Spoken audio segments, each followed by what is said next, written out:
Hello, everyone. My name is Gitika Gorthy, and today I am here with a very special guest, Miss Tucci.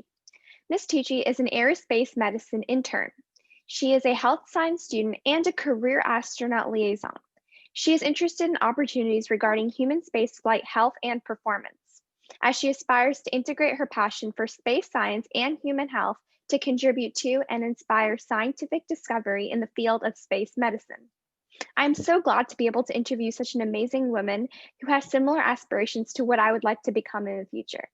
Welcome, Ms. Tucci. Thank you so much for taking some time out of your busy schedule to talk to me today. Hi, Katika. Of course. Thank you so much for having me. Yeah, I'm so excited, and I would love to learn more about your journey and how you got into space. But before, I would love if you could describe a typical day of your job, what you're currently doing. I'm sure it's a little different because you're probably in a virtual setting, but how is it? It's been pretty different from what I was expecting before all of the online transitions. A lot of the plans for my courses, as well as some of the research that I'm doing, was all planned to be in person. So there's definitely been a lot of changes and adaptations, but kind of getting used to it and everything transitioning online. I've been able to adapt to that as well. So a typical day pretty much consists of online classes during the day, a lot of them being live lectures, which is a good thing. So it continues to keep that live interaction, which is something that is typically lost not having in-person classes. So it's nice to have that. So during the day, that's what I kind of start off with. And then once I finish my online classes, I dedicate certain blocks of time during my day towards doing some homework that was associated with the classes, or working on some of my internship work, as well as some of my research.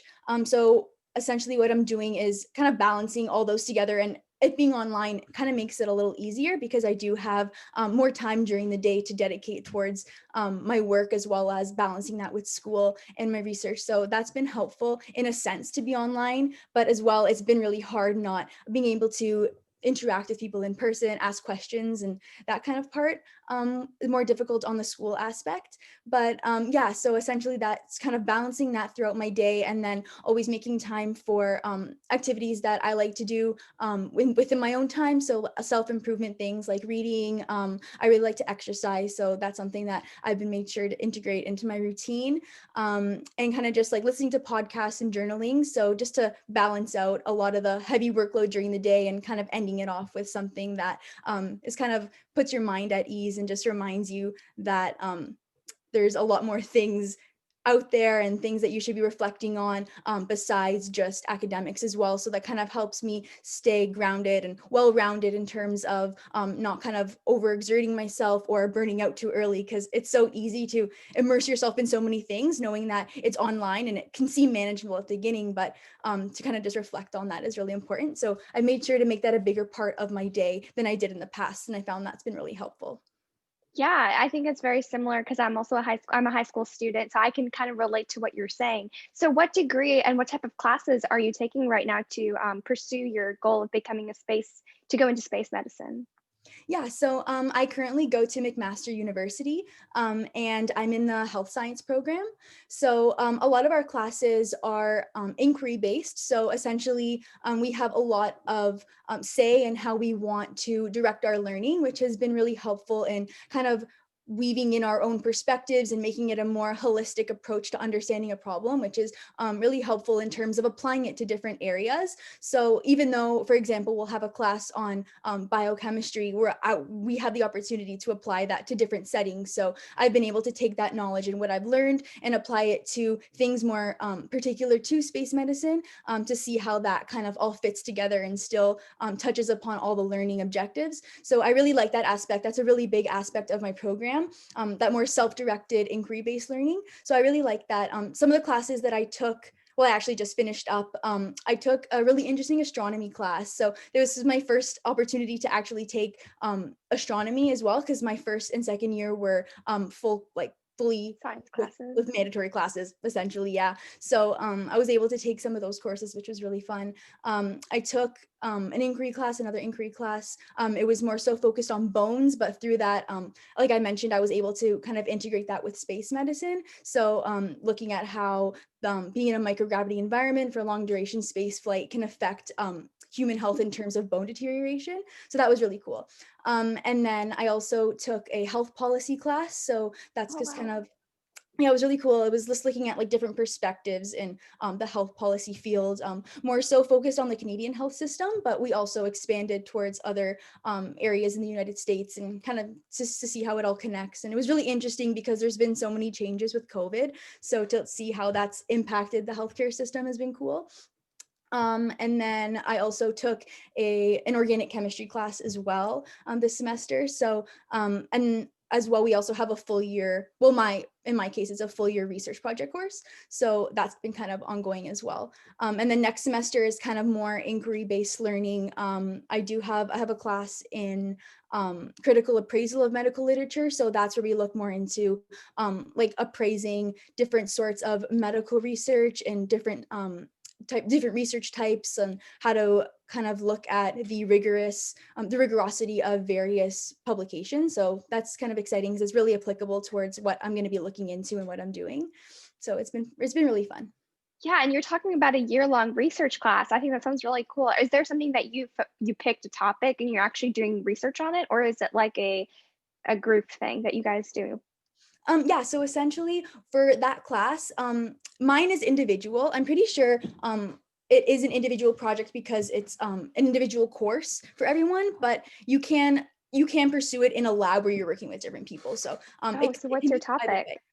My topic is so I'm looking into aviator health in terms of aerospace medicine, but in relation to COVID. So essentially, what we're looking into is the long term physiological implications of COVID and how that can impact policy development. So, based on the long-term impacts of have being infected with COVID, more so a mild infection of COVID, how that can affect an aviator's return to flight. So if they should be grounded for a longer period of time, how their follow-up should be, and essentially just maintaining their health and to have a better understanding of when would be a good time to clear them and allow them to fly again. So essentially, my project is going to be influencing policy development for the Canadian Armed Forces in terms of their aircrew, and as well as international astronaut corps. So it's just going to be sort of giving a better and holistic understanding of these long-term impacts because there's so much new research being released so quickly that it could be overwhelming, but it's definitely interesting to look through and how it's just so relevant and timely right now. Definitely. And I feel like that is such interesting research. I mean, how are you even coming up with your, facts, like data? How are you collecting? How are you trying to come up with your conclusions? Are you like using the studies that are already released, or are you going to conduct your own experiment? Yeah, so essentially what I'm doing right now is it's more so like a literature review approach. So Okay, yeah. yeah, I'm looking into studies that have been published and ones that are ongoing. So there's a lot of trials that are ongoing. There's not too much volume out there right now. So a lot Yeah. of it is still like results are pending.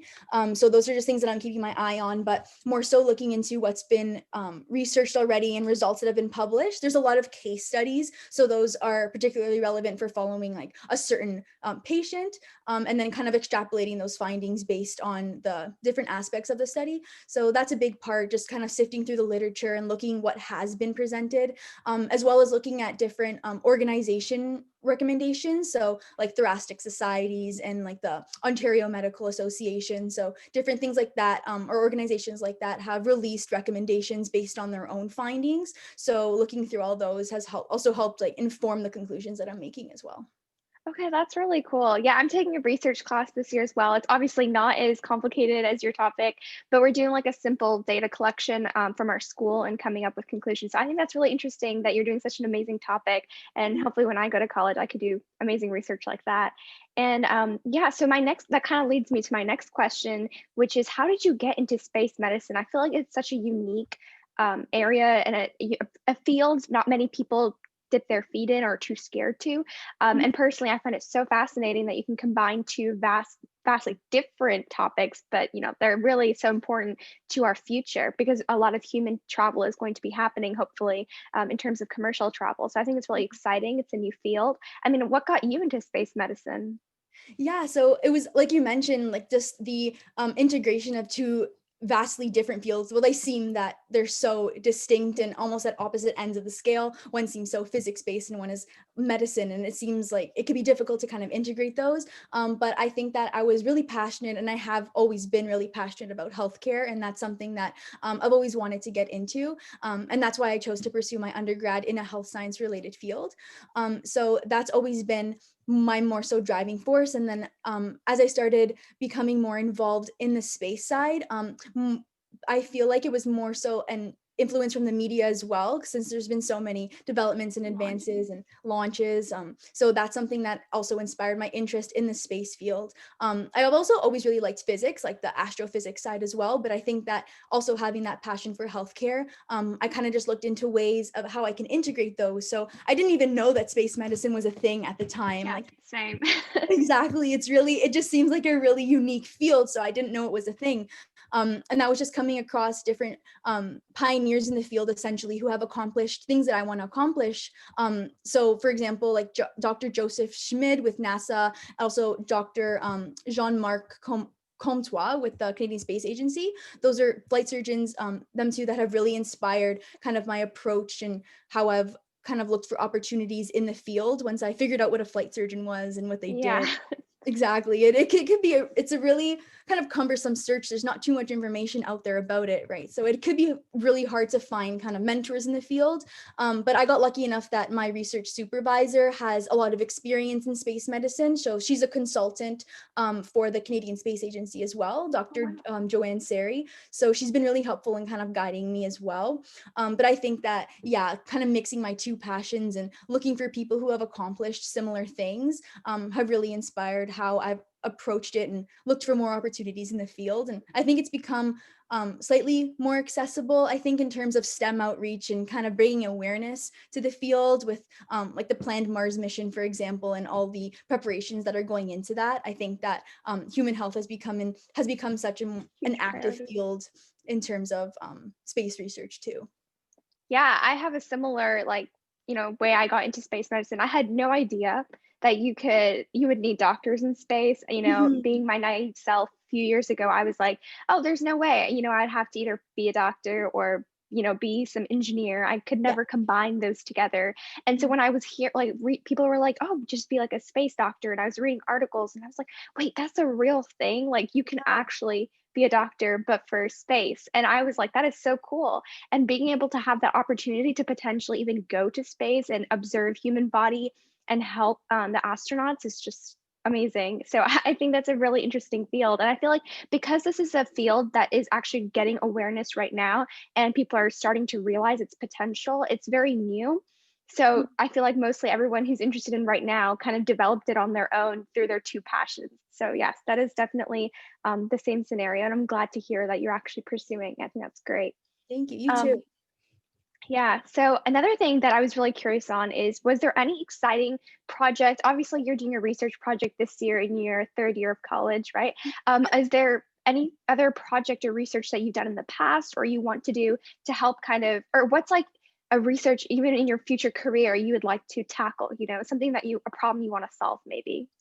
Yeah, so that's a really good question. I've definitely thought about this and thought about ways of how I would be able to integrate this into my project course, for example. But I think that one of the things that I would like to look into, and something that I've always really been interested in, is more so the cardiovascular adaptations in space, in terms of like a long duration space mission, for example. I know there's a lot of concern around clotting, like blood clotting as well in Yeah. space. So I think that that's something that I've really been interested in. I think I've always specifically been interested in the cardiovascular system throughout my entire kind of educational career. That's always something that I've specified Yeah. my interest in, even when I've taken my anatomy courses and things. Those are I've always been particularly interested in that. So I think that tackling problems in terms of like mitigating clotting problems in space for long duration space missions, just to make living on another planet or visiting another planet a little more accessible and obviously safe and healthy for whoever is doing it. So I think that that's something that I would definitely want to look into more and learn more about. And something that I'm currently doing, it's not really research related, but something that's really exciting in terms of my internship, I'm working with a company called Advancing X, and a part of what we do is develop astronaut training programs, and it's called a career astronaut competition. So essentially, what I get to do, kind of on the back end, is influence and kind of create and help create these different challenges for the career astronauts. So I think that that's something that I've also kind of driven my interest in kind of how teams work together and how optimal team design can work in a space environment. Because if you're in an enclosed space with the same people for a long period of time, it's definitely interesting to see how to mitigate conflict and how you can kind of optimize the team performance as well. So that's something that we look at in terms of creating these challenges for training potential astronauts. So I think that I would maybe want to take that a step further and actually apply that research and that Earth-based research in a space setting. So that's something that I've also been interested in. Yeah, that's so cool. And what's interesting is you've been interested in the cardiovascular. I, ever since middle school, was interested in the neurological aspect, so how the brain changes in space. And I'm sure there's a lot of side effects that we're unaware of. Yeah. So something that I've been interested in researching, kind of similar to yours, except more of the psychological effects and the effects of how, your different body systems can be affected because you're in space. And obviously there's a huge effect, maybe some long-term effects that we don't necessarily have realized yet. So Mhm. I think, understanding how, because I feel like the body changes so much when you're in space. Obviously, you're in a whole other setting. So being able to understand the impacts it has for potential future growth, because I know some people are envisioning where it's more like going up to space is going to become like going in an airplane, Yeah, So back then, exactly. yeah. So being able to create, help grow that vision requires doctors and medical experts. So Mhm. I think this is definitely an amazing and super interesting field with so much potential. So yeah, cardiovascular system is also so important to our body, and understanding blood clots and everything is, and it's an aspect I've never thought about. So that's very cool. Mhm. Thank you. Yeah, it's really interesting. Yeah, definitely. And something, so this is another question I've asked to everyone that I've interviewed, and it's always so interesting because everyone always has twists and turns in their journey to, who they are today, the job or the college or the degree they're pursuing. And Mhm. so I'm curious, I'm sure you've had twists and turns, but did you always imagine yourself in the position you are in today? Or did you have some, backfires, or maybe some backfires that you thought were failures, but instead kind of led you to a different path?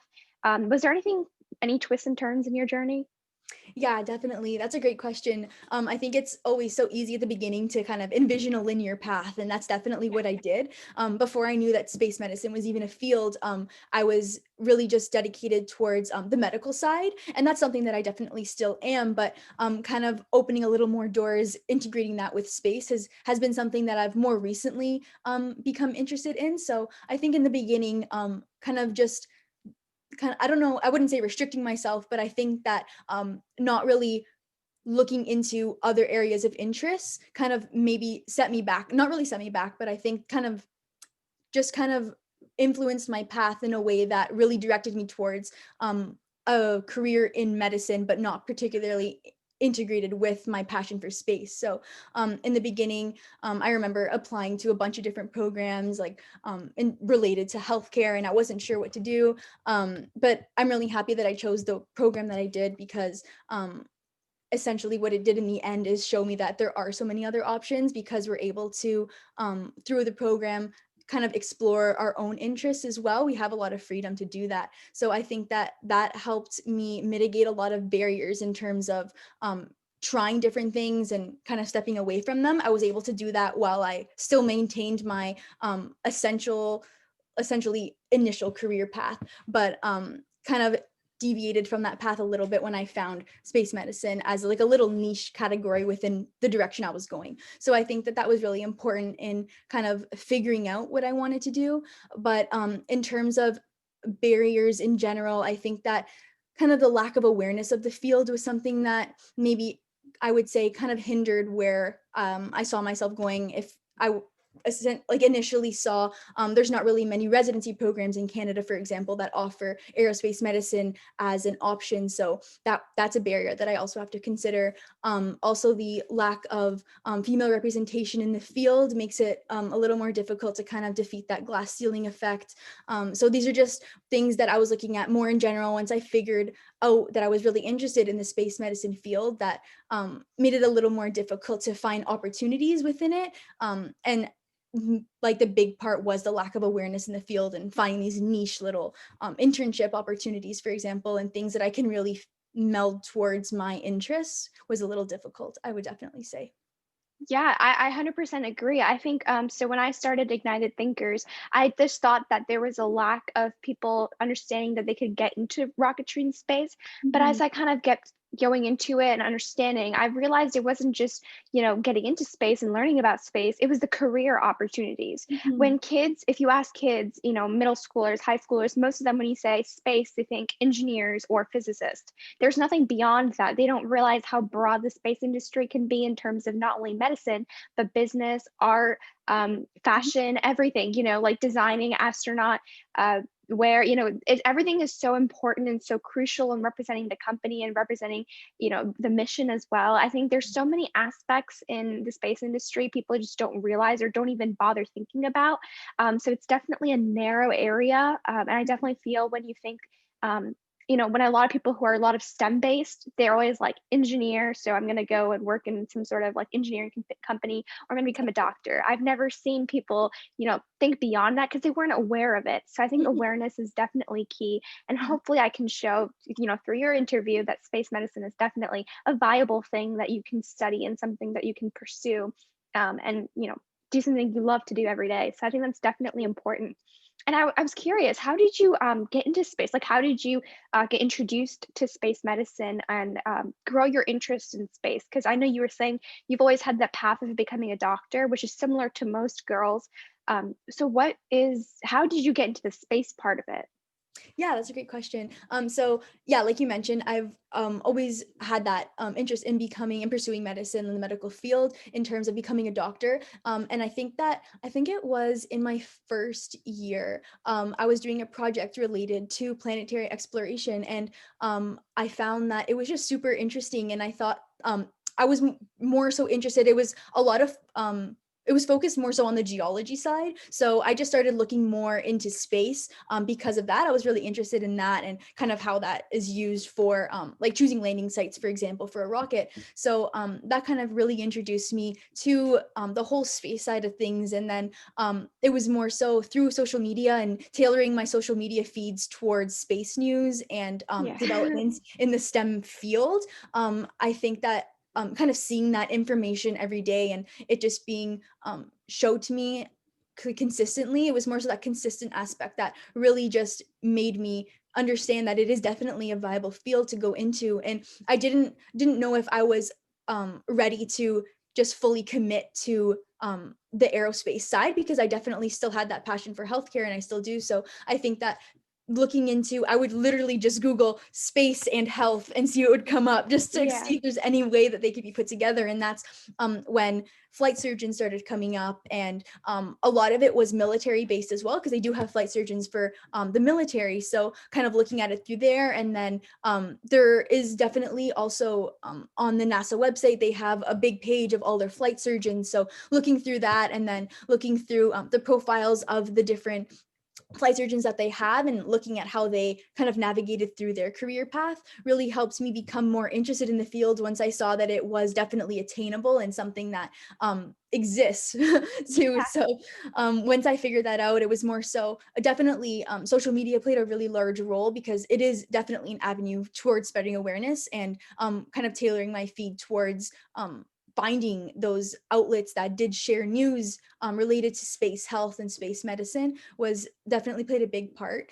So I think that that was when I realized that because it was an option that I can mix these two fields that initially seemed so separate together, that I started looking more specifically into opportunities in the field and learning more about it and connecting with people who are currently in the field to learn more. Yeah, I think being able to see live examples of others who have done something that you're interested in Mhm. is definitely motivating. And I was another earlier point that you're talking about is how the space industry is very, there's like boundary or stereotype that you have to be like an old man, Yeah. not of color. I think it's just very like there's this very negative view on like who can be a part of space. You have to Mhm. be super knowledgeable. You have to be like Albert Einstein smart. I feel like Yeah, these are all, even rocket science, they make everything seem like it's so complicated. When in exactly. reality, of course, it's complicated, but there's also other parts to it, where others can be involved. Everyone, a motto of mine is space is for everyone. And so throughout my interviews, I've been stressing that you don't have to be someone or, a certain someone or, look a certain way or have a certain knowledge to be a part of the space industry. And I Exactly. think, being a woman is definitely no barrier. Recently I Mm. was reading an article where it said, women are actually better suited for space travel, because of the way, the body, they have less effects bodily wise than Mhm. men. So I think that's very, now we're researching and we're realizing that there's no reason to discriminate at all. Mhm, exactly. And I think that is really important for everyone to understand. Like, there's no cookie cutter mold for someone that can be involved in space. It's definitely, if you're motivated and interested in the field and you're putting initiative to pursue it, there definitely will be obstacles and barriers along the way. But those are definitely things that we're striving to eliminate. And I think that with time and with more awareness of the field and people realizing that it's something that if they put their mind to it, they definitely should try to pursue is definitely important, I think. Yeah, and I know you were talking about how social media played a huge role. Mhm. Yeah, on my Twitter feed, I always have a bunch of space medicine news coming, and I think it's a great way to be knowledgeable. Do you have other sources, other than social media and podcasts and books? Is there like another way or some sort of internship or a volunteer role or something that you did as a young student or as a high school student that you would recommend for other kids to try out that helped you personally gain more knowledge about the space industry? That's a great question. Something that I listened to throughout all of high school was Neil deGrasse Tyson's Space Talk Radio. That was a podcast that I absolutely loved. I think he just makes space so accessible and so understandable. He puts everything in lay terms, and it really makes you interested when you can understand something. I found that when something was explained to me in a way that I can understand it, that's when I was really interested and I looked more into it, and it got more complicated, but because I was initially interested, I was more motivated to look more into it and learn more about it. So I think that he's definitely a great figure, and someone who I definitely look up to in terms of motivating me to learn more and not be scared of complexity and failure as well. So that's something that's really important. And I think that through that, definitely books and like self-improvement books as well. Those are something that I really enjoy reading. And then I think something that I'm currently doing with my internship, I do work on quite a small team in what I'm working on. And I think that having a good communication with the members on your team is really important because I'm able to bounce ideas off people. They're able to share their ideas with everyone else on the team and not have that fear of rejection or judgment. So being able to share ideas and knowledge so openly with other people who are receptive to it, I think that's really important to continue learning and kind of inspire that lifelong learning aspect and that growth mindset that you really need to persevere in times of failure, because that's definitely something that everyone will experience, that I've experienced multiple times. So I think that being able to share knowledge and be open towards learning from other people is something that I really value, and definitely connecting with people, especially on LinkedIn. That's been really helpful. It's easy to find people in your industry. That's how we connected as well. Yeah. So Mhm. definitely, it sometimes only takes a cold email or a cold message to get connected with someone who can really inspire change in your career path or your passions. So I think that that's really important, and to kind of just put yourself out there in a way that you feel comfortable, but also there is room for challenge too. Definitely. I think those are perfect. That was perfectly said. I think networking connections, reaching out to people in your industry, not being afraid to shoot an email to someone who probably you think will never respond to you. Mhm. It's just honestly, you learn so much from them, like yourself, like, being able to hear your story, your perspective, and how you got into space industry motivates me personally, if not anyone else, because it shows me that I can actually pursue my dream of becoming a space medicine because having no relatives, even in the space industry and coming from a background where it's always either been like, a certain straight path where it's not really, your own creativity and, Yeah. kind of finding your own direction. I think it's really important, and it's really nice to see people like showing taking a different direction and, going after your passion, which is really important. Thank you Um, so much. yeah, and something I'm really curious about learning about your opinion is kind of what you're excited and kind of what you're nervous or something that concerns you about the space industry. So what are one or two things you're excited and nervous about? So something that I'm definitely excited about is because space is just so dynamic, it's always changing. I think that what I'm really excited about is to see how we will be preparing health wise for the Mars mission. I know Elon Musk is super ambitious about having it kind of be launched super early, I think in like the next few years. So I think that that's really interesting and something that'll really inspire a lot of changes in terms of how we approach health in space and how we approach long-term space flight to maintain health. So I think that's something that's super exciting, as well as how we can apply space-based applications towards health on Earth, especially with COVID and contact tracing and things like that. So I think that using our advances in space technology to improve health on Earth is something that I've always really been interested in too. Um, so those are two things that I'm really excited about. And I think something that is always slightly concerning is the aspect, kind of the ethical aspect of planetary colonization. I think that's something that we always have to keep in mind. And that's something that can often be lost in the media too, because there's always so much excitement around, oh, wow, we're going to Mars, we'll like colonize another planet, or we're exploring space and going to the moon. So there's so many different things that inspire excitement, and validly so, but definitely keeping in mind all the ethical implications that come along with that, as well as kind of making space more accessible to people who are have been historically discriminated from the space industry, and making the information more accessible and widely available to people, so it can kind of inspire everyone around the world and keep everyone up to date, and not make it so industrialized, but also commercialized in a way that makes it accessible and inspiring to people. Yeah, I think definitely the 2 points of spreading awareness to everyone regardless of, their ethnicity, their economic status, their Mhm. gender, their age is really important because you never know when passion can start. Exactly. Even when you're 40 or 50, you're not too late to get into the space industry. I feel like there's no limit, there's no boundaries. It's really important. And definitely making sure we're, following regulations and kind of being a little bit ethical with what we're doing is so important. And I always believe, especially what you were saying about what you're excited about, that a lot of the technology we use today is off of space technology. The use of that, the amount of knowledge and information we actually know about Earth today is because of space technology and space missions that we've done. So I definitely believe that the space innovations we create for health are going to be widely used in our daily life here on Earth. So I definitely am excited to see how much the space industry, in terms of health, really grows. I feel like there's so much potential there, and I just can't wait to see what happens. So I completely agree.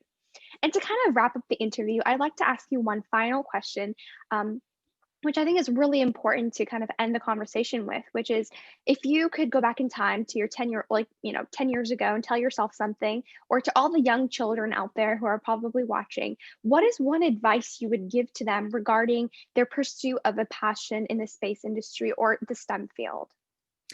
That's a great question too. I think that something that I would personally value, and I think that is really important for students to understand all around the world, regardless of their current passions. I think that it's just to not be afraid of failure, and to kind of just put yourself in a position where you feel comfortable but also slightly uncomfortable, because I think it's within that challenge and that slight discomfort that you're able to really push yourself to the limit. And I think obviously not in an overexertion kind of way, but in a way that you feel yourself really motivating, really like inspiring change in how you're approaching your passions. I think that there's like failure is obviously inevitable, and I think that learning from what you've failed at, or something that you haven't accomplished, definitely isn't something that should stop you from pursuing your goals. I think that not looking at it as a no, but more so looking at it as not yet, or it's just not your time right now, is something that has been really important, and kind of just reminding me that this might not be my time right now, but it doesn't mean that it'll never happen, or it doesn't mean that there's not another opportunity out there that might be better or might more align with my passion. So I think that that's really important to if you're passionate about something, there's definitely going to be multiple ways that you can pursue it, whether you see it in the moment or you don't. I think that if you just remain confident in yourself, that's really important. And also just to be really dynamic with your passion. So if you've dedicated almost like 5 years of your life, for example, to a certain field, and then you realize at the end that this might not be exactly what I'm passionate about, and it can be very scary to change that path at the end if you've dedicated so much time and energy towards something specific. But I think that being able to recognize that and kind of act on adapting your passion changes is really important, and shouldn't be something that's frowned upon, but something that is looked at as inspiring, because you're able to recognize that your passions are changing, but you can adapt to that in a way that can more align with your current aspirations towards what you want to pursue. Yeah, I think those are some amazing things to end our interview with. I think the first one is don't be afraid of failure. It Mhm. is inevitable, regardless, you're going to have some. So I think coming out of it is really important. And to, sometimes it's important to stay out of your comfort zone and to Exactly. push yourself a little further, even if you're like, I'm not sure this is for me. I think trying and dipping your feet in everything is Mhm. really important. And the last thing you were saying about always remembering to always believe in yourself and to, follow your passion if it changes, recognizing that change and, following your heart is really important. Mhm. I think those are some important things that we forget sometimes because we're so wrapped up in other things. So I think Mhm. it's nice to have a good reminder sometimes from someone who's really experienced and has that from the past. So thank you so much for this wonderful interview. I personally learned so much and I'm so excited for the future, honestly, after this conversation. So thank you so much for your time today and, being able to spread your knowledge and your story and your journey with us. So thank you for your time. Thank you so much for having me. I learned a lot from you too. So it's been a great conversation. And I'm glad that I can kind of share my experiences in a way that I can hopefully, even if it's just one or two people, can just remind you that it's really important just to follow your passions. And it's not always the right decision to follow what everyone else is doing, but kind of just believe in yourself, like you mentioned. Yeah, exactly. Don't be robots, just be Mhm. yourself. Yeah, so I think Exactly. that's really important. So thank you so much. Thank you. Bye. Bye.